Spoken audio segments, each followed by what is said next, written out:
The role of the workplace is to drive collaboration, engagement, and business results. But with hybrid work schedules, shifting needs, and various health requirements, bringing employees together as a team is harder than it used to be. With MRI, you can bring people back to the office in a way that suits their needs and the needs of the business. Create a safe, flexible, and productive work environment with space planning and reservation tools that empower employees to make optimal use of your workplace. Control the flow of employees and visitors in and out of the office with solutions that give you a full view of who's on site and who's working remotely. Leverage technology to evaluate usage and business demand, optimizing your space, and plan for the office of the future. Reinvent your workspace into a thriving workplace.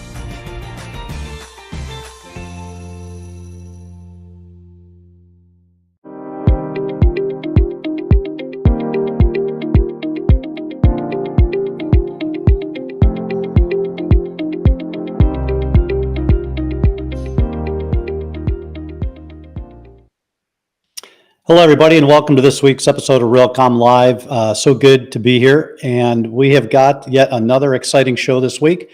We're going to go back a little bit. It was just about a year ago that we were midway into the pandemic, and everybody was trying to figure out when we're going back to work, who's going back to work, what's this thing called hybrid. So we called on some of our smartest friends at Gensler. Gensler, 5,500 employees globally, 50 offices. Considered, if not the top, one of the top architectural design firms in the world. You look at a cool, interesting project anywhere on the planet, and Gensler's got its names attached to it. So we had both Ben Trinell, who is the regional leader in mixed use practice, and Hans Newbert, the global practice leader for digital experience design. We had them on different episodes. So what we figured we were going to do today is bring them both back almost a year later and see what the heck is going on in the return to office and what we can expect the office of the future to look like in 2022. So with that, let's bring on our two guests. Good morning, Jim. Good morning, Hey, Jim. How are you? Good. Good to see you. So before we get started, why don't you give the audience a little overview of what each of you do? And we'll start with you. Yes, good morning. Thanks for having us back, Jim. So I'm a principal in our San Francisco office. I lead our mixed use practice regionally here, as well as large projects around the world for the firm. And I'm a principal here in the New York office, and I lead a global team of strategists, designers, and creative technologists to work with clients and architects to basically weave technology and innovation into their projects.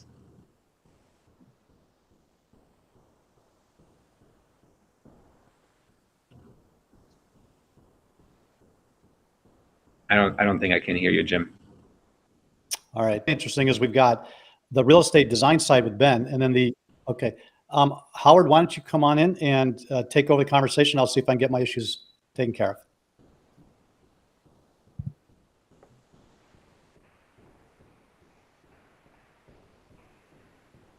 I think, thanks. So Jim was having a little bit of an audio problem there.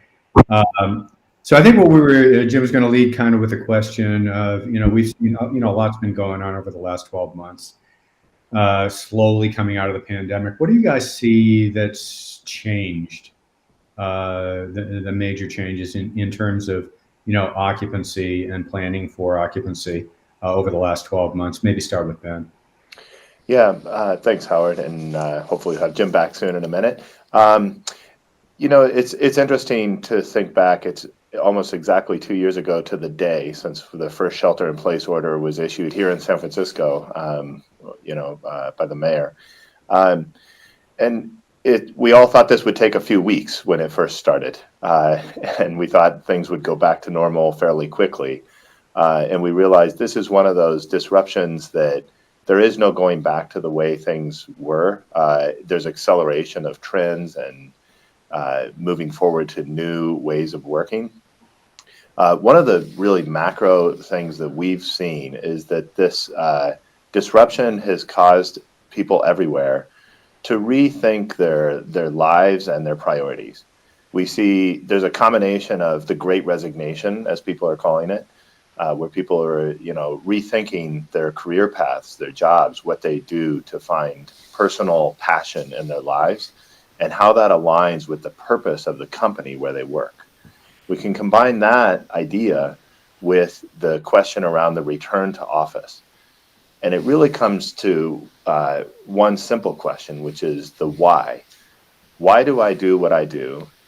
And what is my why in life, right? And who do I choose to spend time with and, in person, right? And what are we doing? These are sort of the fundamental questions, like bedrock foundational questions that people are getting at. And it seems like just a simple thing of return to office, but I think what we're seeing is, it's wrapped up in these bigger, more existential questions, if you will, for people. And so what we're seeing is the need is that workplace needs to address not just questions of productivity or the bottom line for companies. It needs to really get at the why for people and the individual motivation for people in being together. Yeah, it's become a lot more people-centric, something that a lot of organizations really had to pivot to and didn't really understand. Seems simple, but it's such a complex calculus now. Hey, Jim, welcome. Hey, guys. Back. Yep. So can you hear me okay? I'm sorry for the technical problems. The networks are misbehaving today. Yeah, we were still just talking about what has changed. I don't know if you heard that. Yep. Yeah, so I mean, it's really a function. Ben, you had mentioned, this was supposed to last 2 weeks, right? And habits don't get changed in 2 weeks, but they do get changed in 2 years. Okay, Right. so I'm going to throw the question out to both of you. We'll start with Hans.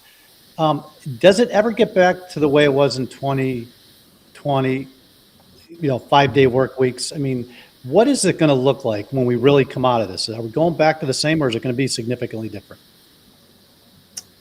Yeah, like Ben just said, I think it's really important to know that I think people have fundamentally put, purpose in question for not just their lives, but really for why would they be in the office? Who should they work for? And I think that we see in the changes that we, experience right now with people leaving their jobs. So I don't think that there's really just one answer. I think that it is also different for every category, business, culture, and possibly for every individual. So at the core, I think that we see the definition of this more as an ecosystematic definition or change, right? So we're now don't foresee it going back, but we're foreseeing it evolving in a good way, right? So the bits and pieces have been there. We had the home. It was just at a different level and percentage. We have third place, right? Many of us already worked on planes and cafes, but I think that the standards have risen. Primary workplaces will continue, but like Ben said, they will be re-envisioned. We're seeing a new mix of hospitality, wellness, and really general purpose in spaces change. And then there's alternative workplaces. It used to be either you have an office or perhaps you go to a co-working place. We foresee that this ecosystem will include potentially additional alternative co-working spaces for companies going forward. Before we get into the technology and what these offices might look like, urban areas have been hit pretty hard, right? And in recent weeks, major organizations, New York, San Francisco, LA, have told their employees to get back into the office. The pandemic is moving towards an endemic, we hope. But a lot of people aren't coming back, okay? And it's now no longer just the pandemic, as we're saying. It's the other things. Peter Miskovich was on a few weeks ago, and he said something to the effect that you better make the commute worth it, right? Because if I'm going to be on a train or in a car for an hour to go to this place, okay? So now the scenario is the buildings have been underutilized significantly during the pandemic. And now these landlords are wondering if people are going to re-up leases, okay? So they're a little concerned with finances.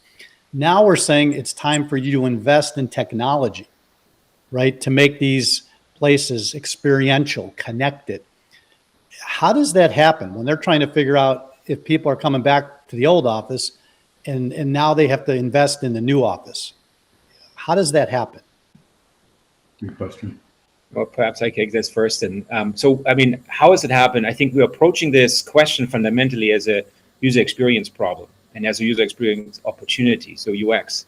And it can have different impact for different industries, of course, and understanding how technology will weave into a seamless user journey is really the goal by which we actually approaching it. Ben, you want to add to that? I would just add, I think the pandemic and the new ways we've learned to connect with each other because of it has rendered the notion of a conference room somewhat quaint. How we convene together to discuss and share ideas. It happens in all kinds of places. And we need to rethink the design of convening spaces, connecting people, so that we can more fluidly engage. And ideally, technology is as transparent in that process as possible. And by that, I mean, you're not aware of the technology. It's something that's just very transparently bringing people together. Exactly. Well, and let's go micro for a second. You said something pretty interesting. The conference room, as we know it, may be obsolete. So you go into those meetings, you sit at the desk, you got your projector on the wall, your PowerPoint deck up, right? The people call in on the phone. Nobody pays any attention. They got to scream to get attention. They can't participate in the conversations. We know those stories over and over again, right? So what exactly does ubiquitous connectivity between the virtual world and the physical world mean? Digital. Anybody want to? I think I got some ideas, but I'm curious to hear what you guys think. Go ahead, Hans. Well, I was going to say, so there were sort of 2 or 3 things woven in, though, but specifically the ubiquitous connectivity for me is not just about Wi-Fi and technology. It's also how we behave. It's a behavior-driven thing as well, because for seamlessness to work, we have to sort of accept all the things that come with technologies that sort of enable that, including what we just experienced with you, Jim. Rather than going on, we're waiting for you, right? So I think it's really, really important that technology, and when we talk about seamless connectivity, we don't just think about technology, but we also think about norms and behaviors that we adopt, and that we actually, like good citizenry, right? Like that we actually believe in that and enforce it. I mean, and self-enforce it, not making it into a rule book, but rather realize that we're going to be much better and much better off if we actually respect each other in this context. And over time, there's no doubt in my mind that technology is going to get better and better, and it has been for the last 20 years as it relates to this specific use. And so, that's kind of like where I would look at it. Well, and I mean, the connectivity problems I was getting on is the exact example. And, I remember early days that CEOs would be afraid to hit the PowerPoint button because they were afraid it was going to freeze. And in PS, sometimes it did freeze, right? But they literally had to have somebody click it because they were afraid if they touched it, right? So my communications became a problem. We've run into this over the last year. We've got backup plans. Howard comes in for me. We try to make it smooth. But the reality was, if I couldn't come back, Howard would have kept going. And we have to assume technology is not going to be perfect. I mean, things fail a lot. Okay, but what we have to do is build in the human backups, I think, to say, okay, it's not always perfect, but it's better than maybe being on that plane for 4 hours or in that car for, an hour each way. So we got a couple more minutes before we take a break. I want to start the dialogue about what does the new conference room look like, okay? And when you're going into an office and you're having a team meeting, or you're out at the ranch at the new corporate, Western collaboration hub, where you all go and experience a, Western town for 2 weeks while you're fine tuning your new electric car project, right? What does it look like, feel like? Now, Hans, with your title, are you getting into that? Like, what digital experiences does somebody have when they walk into a state-of-the-art corporate headquarters? Oh yeah, that's a large part of what we do. We do look what we also call digital master planning for our clients at really the ubiquitous presence of technology as part of the user journey, whether it's related to a building, to an office, or to an airport. Nice. And in that same context, when you kind of zoom in on very specific touch points, like a conference room, of course. First of all, we always start with everything on the table, and in the last 2, maybe 3 years, we started to completely rethink conference facilities into much more creative hubs that are both more immersive, that actually use technology in a way that you would otherwise find more likely in a Universal Disney ride, that considers mood, personalities, type of content, time of day, even the quality of the air. All that is now being considered, and it's all based on simple human, on better human understanding. That we know that fresh air obviously drives creativity. We know that certain light patterns are conducive to bringing people's mood up, et cetera, et cetera. And so we're starting to build that into conference rooms of the future. All right. Let's take a break. And when we come back, what we're going to talk about is a little bit more on the technology. I want to talk about some immersive 3D teleportation, holoportation type technologies. But then we're going to zero in on what some of Gensler's most innovative clients are doing. So we'll be right back and continue this great conversation. We're at a beginning, a new start. At home, at work. The way we think about places, about spaces, about where and how we work has changed forever. With many continuing to work remotely and many others planning a return, it's more important than ever that we know how the spaces we occupy can be used, how they should be used. Density can help. Our secure sensor technology anonymously tracks how people use spaces. When they enter, when they exit, what they do when they're in a space.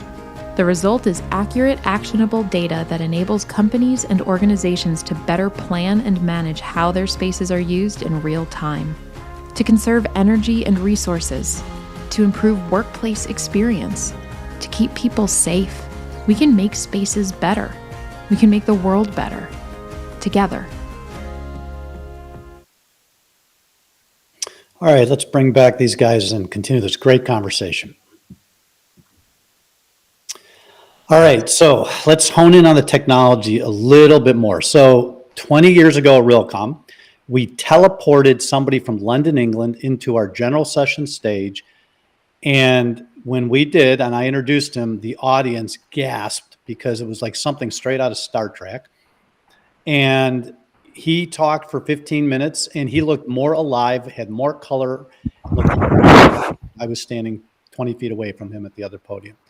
Fast forward 20 years, we did an episode a couple of weeks ago with iPortal, kind of the new generation of that. So we're starting to see all these new types of new technologies that will allow people to be in two places in a more three-dimensional. And then the second part of the question is going to be the metaverse. But what are you guys seeing as far as people starting to play around with, experiment with something that goes beyond what we're doing right now, which is, 4 heads on a screen?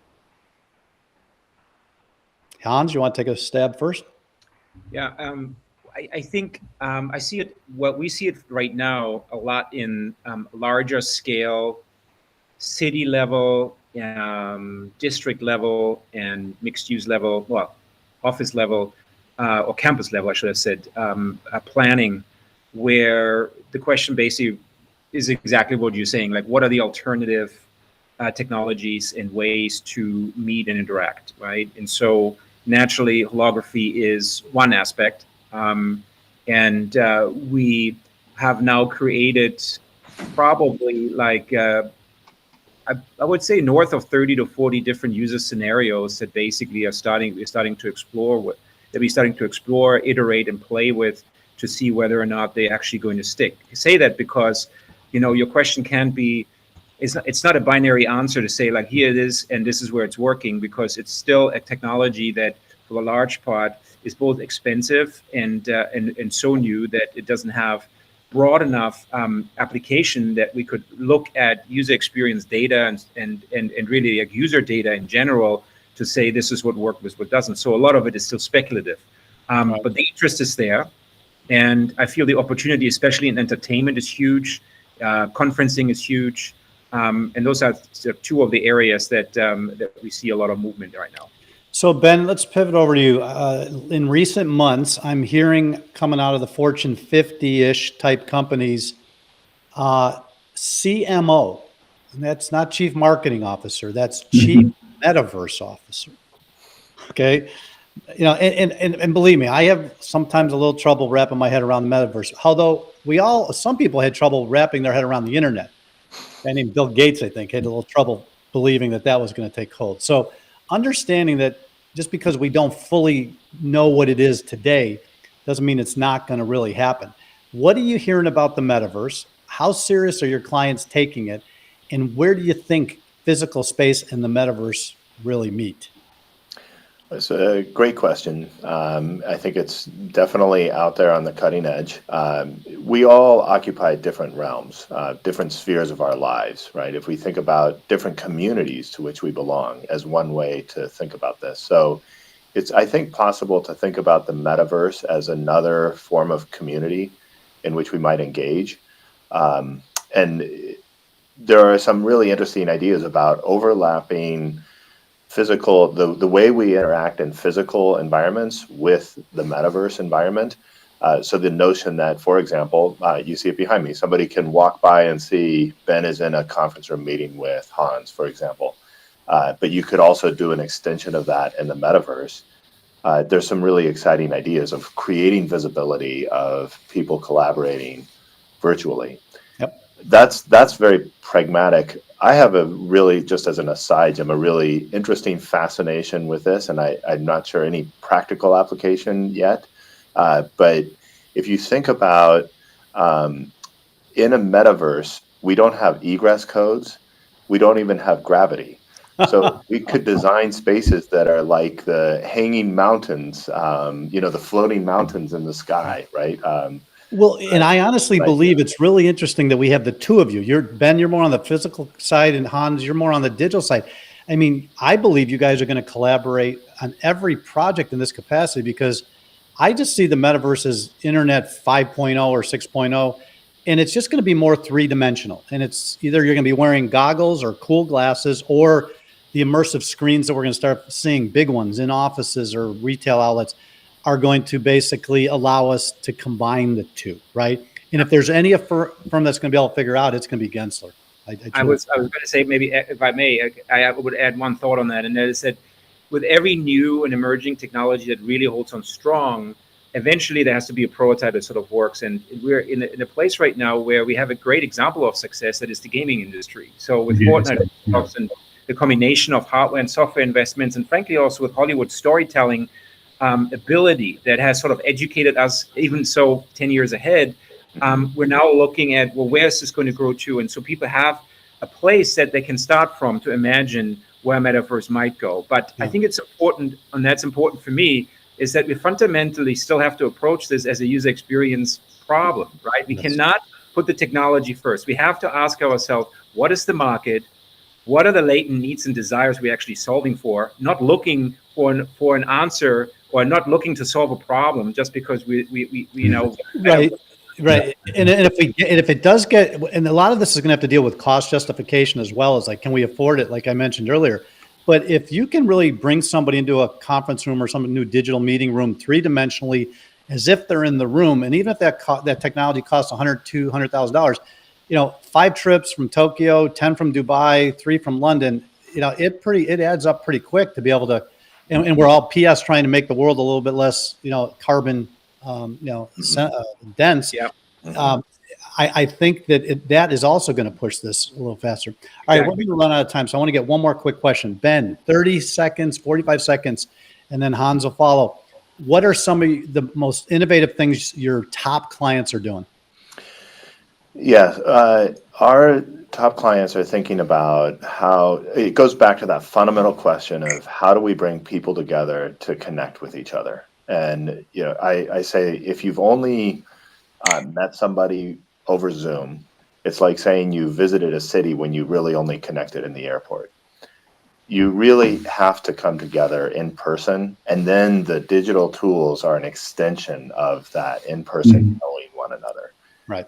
So our top clients are focused on how we bring these together as additive and layered solutions.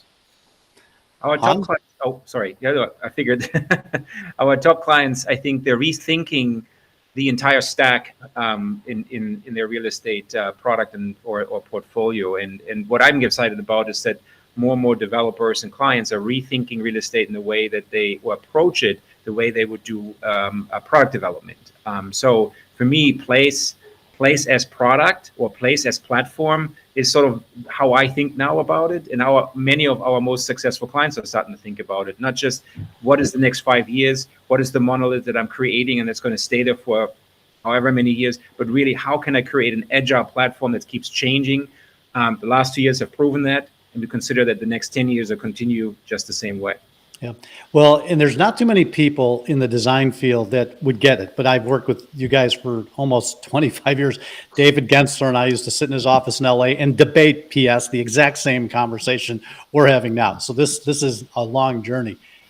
When does the day come when every architect, design person includes an LED panel as a texture to consider for the building? In other words, brick, wallpaper, paint, LED tile.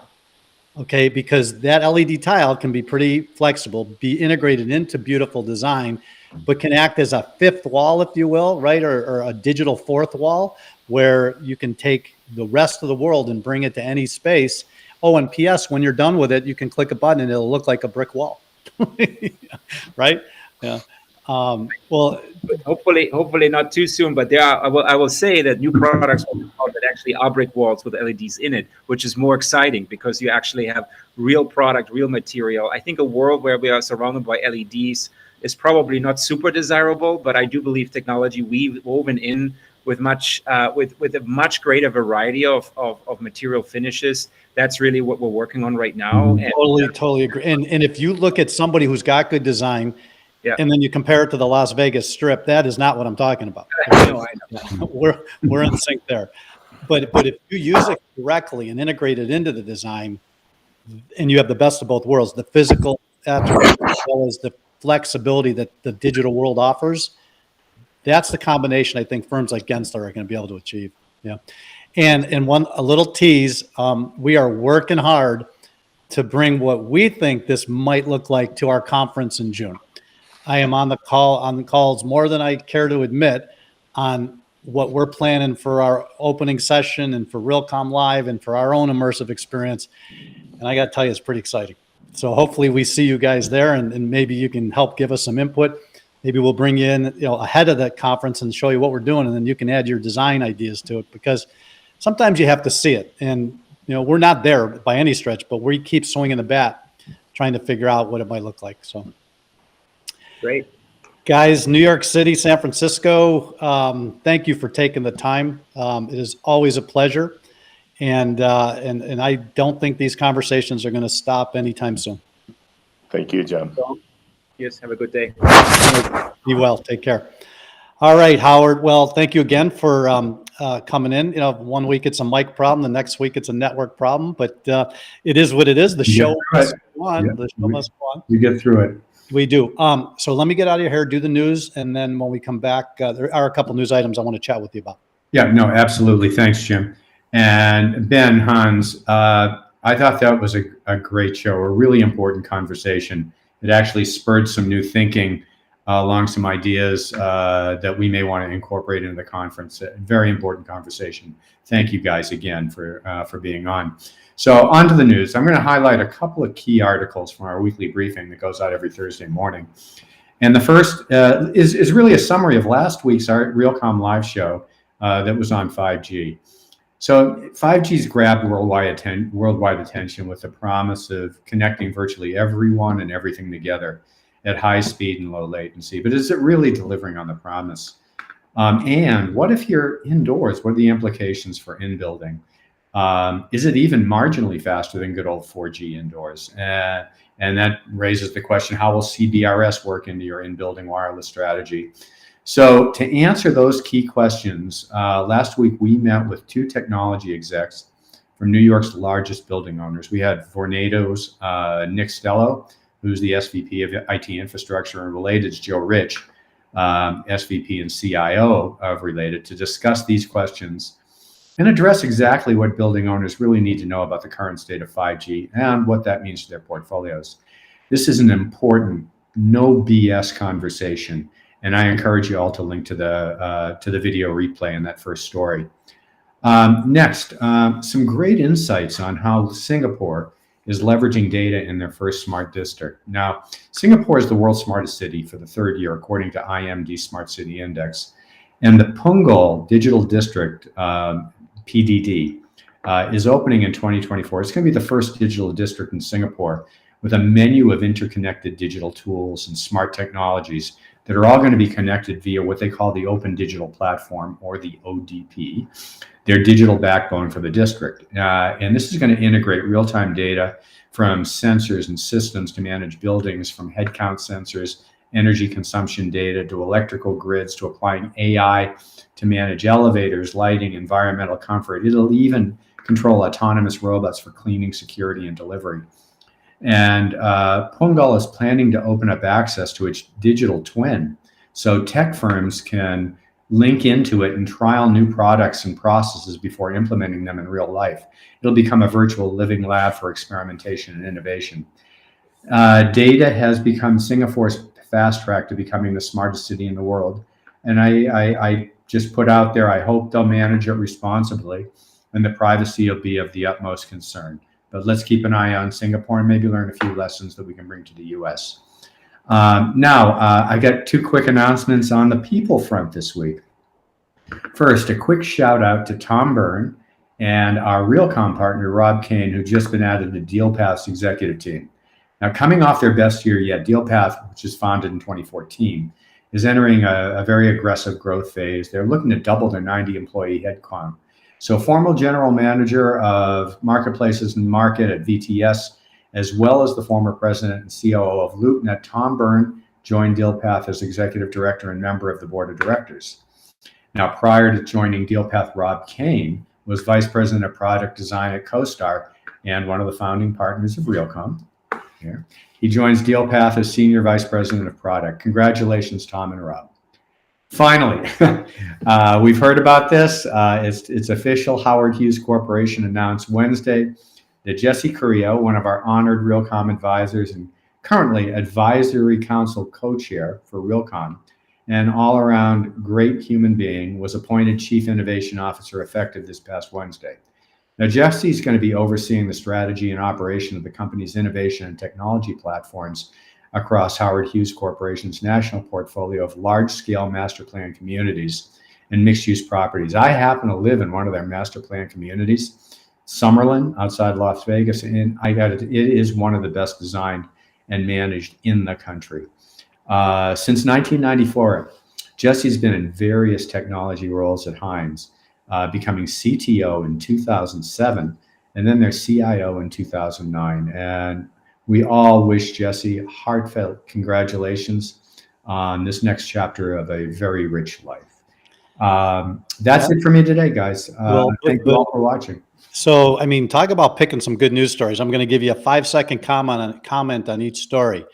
5G, watch that episode. If you're a building owner, operator, user, tenant, I don't care who, and you're trying to figure out how 5G inside buildings is going to work, you got to listen to two really smart guys out of Manhattan and hear their advice and insight. Second story, Singapore, smartest city, top 3 in the world. I've been there, one of my favorite cities. Things I've seen and done in Singapore, I've still not seen and done in the United States. So if you want to see the future, Singapore is a great place. Tom and Rob, two great guys, just great humans. But Rob and I go back 25 years. Howard, you were there. I mean, not only did we start Realcomm, but that little company called REApps, first cloud-based enterprise platform for the real estate industry when nobody even knew what a cloud was.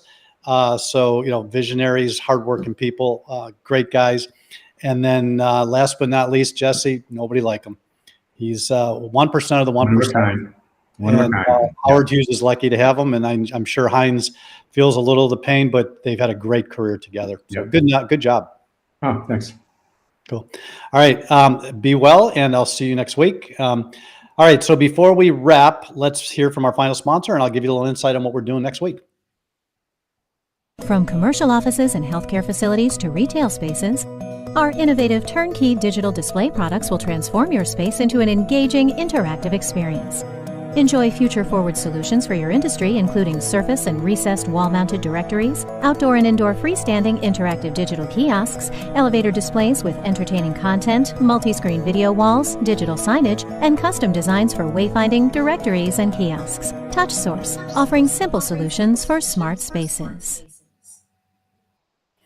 All right, so I said to Howard, I'll see you next week. Actually, we won't see Howard next week doing the news because Howard's going to take a little break and is going to be participating. I don't know if he wants me to say this, but I'm going to. He's going to be participating kind of in a music workshop with some of his friends. I think he's got up to about 12 guys that they get together and they jam and they learn from some really experts. And I said, go have a great time, enjoy, but on one condition, you got to bring us a video. And I'm going to shame him into this. He agreed that we're going to get 30 to 45 seconds of him jamming with his friends, and we're going to show it on next week's news, hopefully. Next week, great show. We're going to take you on a little trip across the pond. We're going to go over the United Kingdom and talk to two of our favorite folks over there to tell us what the heck is going on in the UK as it relates to technology, real estate, back to work, COVID, everybody around the world is dealing with a little bit different. So we got Andrew Waller from Remit, longtime Realcomm friend, and James McHale from Amori, who I actually met because I met his dad 25 years ago, I think, in London. Two really smart guys in real estate tech, and we're glad to have them. And we're going to give you some insight as what the heck is going on the other side of the planet. So with that, everybody have a great day, great weekend, and we will see you next Friday on Realcomm Live. Be well.